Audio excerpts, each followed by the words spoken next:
So we have discussed about liabilities in the previous session, so I will be skipping this part. So let us start about the term debtors. Now, debtors basically are the persons or the company or any institution which owe money to the business, right? So this is called debtors. Okay, so let us start with this.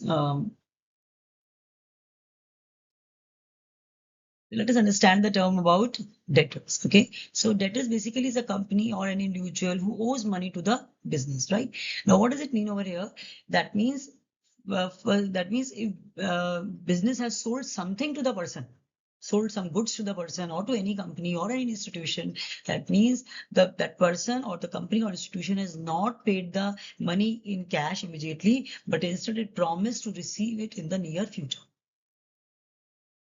Okay, what does it mean? That means you have not made, business has sold some goods.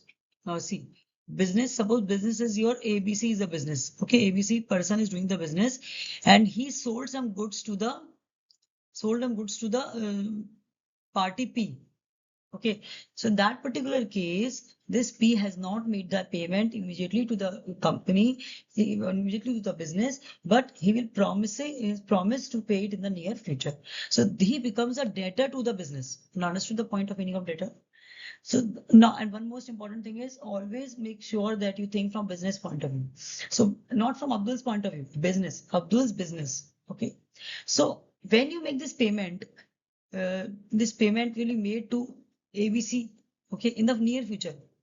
So this person will be known as debtor to the business because he owes money to the business. And business is whom? ABC business. It's ABC business. Okay. Another most important clarity is to be received is now debt is also known as account receivable. This is a very important thing. You never mention the word debtor, you mention the word accounts receivable in the books of accounts. Okay. So a little bit to learn for you. Now let me start with those important, again, important example. Abdul is running the business in the electronic gadgets. Okay. He sold goods to Mohan worth rupees 50,000 on 1st January 2015. He promised to repay the amount to Abdul till March 2015. Now here Abdul is doing the business. Okay, first write down Abdul is doing the business. Second, you will not mention the name Abdul in the books of accounts, right? Third thing, you will also make sure that you do not mix the expenses of the Rahul with the expenses of the business. Okay, now, so who is doing the business? Abdul. So we'll maintain the books of Abdul. So you write in the books of Abdul, that is, you will write down the amount receivable is 50,000. Why? Because Mohan is the person who is owing money to the business. Mohan is a person who is owing money to the business because business has sold some goods to Mohan, and Mohan is not paid the money, in cash immediately, but he promised that he will pay it in the near future till March 2015. So that means he has become the debtor to the business. Understood? Now, who is a creditor? For person to be creditor, the business must have purchased something from the person or any company or institution. That means the business must have made the purchase from made purchases from certain companies, let's say C. So business purchased the goods from C, and business did not pay the money in advance. He did not pay the money, but he promised to pay in the near future. So that particular means business is owing money to someone, right? So business is owing money to someone. So that particular case, you will consider it as a liability of the business, liability of the company or the business, right? So this is called accounts payable, right? Again, easy. Accounts payable is easy, right? Now, for example, Sham is running the business and manufacturing of aluminium products.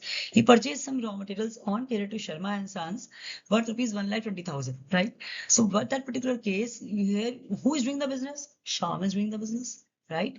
You will not mention Sham in the books of accounts, and you will consider the expenses of business separate from those of the owner.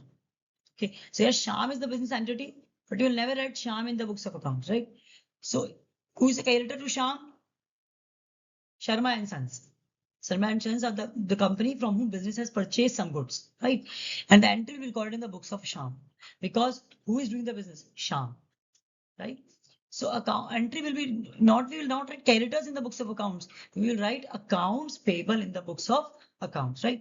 And it is a liability of the business because business has an obligation to pay money to the third party. So thank you everyone. Thank you so much. And one thing more about this, accounts payable, they are the money owed and they are shown in the liability side, obviously. And accounts receivable are the money received, to be received, and they are shown in the asset side of the balance sheet. Okay, so thank you everyone. Thank you so much. I hope you like the video.